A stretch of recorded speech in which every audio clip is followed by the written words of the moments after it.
Guys আজ হচ্ছে আলুর চিপস বানায় খাবো, তার জন্য এই আলুগুলো নিছি। তো এগুলো একটু সুন্দর করে ভালো করে একটু ছিলে তারপরে গোল গোল করে পিস করে কেটে নেবো এরকম করে। আর আরেকটা দেখেন কি বানাইছি,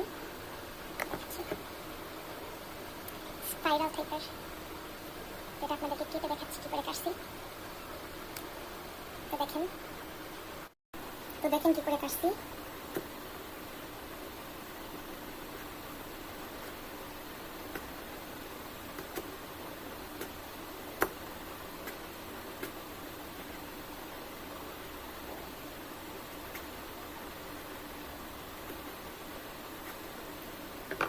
তো এটাকে একটু ঘোরাই নেব অপোজিট সাইড থেকে, এভাবে অল্প করে চিকন চিকন।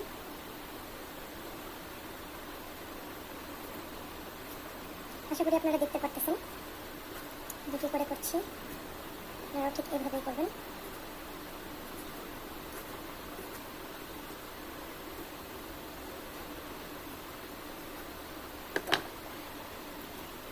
তত বেশি একটা ভালো হয় না, দেখাইতে গেছি যে তার জন্য।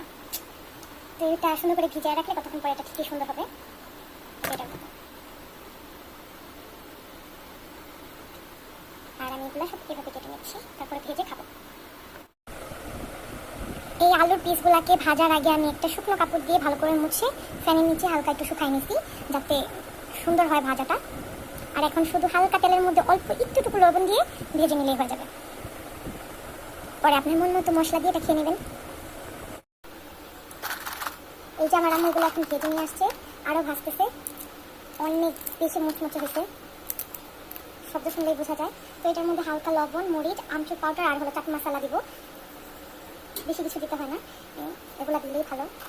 আর আমচুর পাউডার দিলে হলে আপনার একটু শক্ত ভাব আসে, তার জন্য আরও খেতে মজা হয়। এটা দেখুন,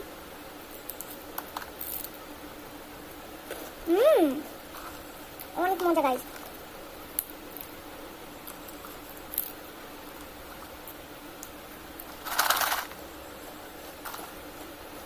তো আপনারাও বাসায় এইভাবে ট্রাই করবেন, আশা করি ভালো লাগবে। আল্লাহ হাফেজ।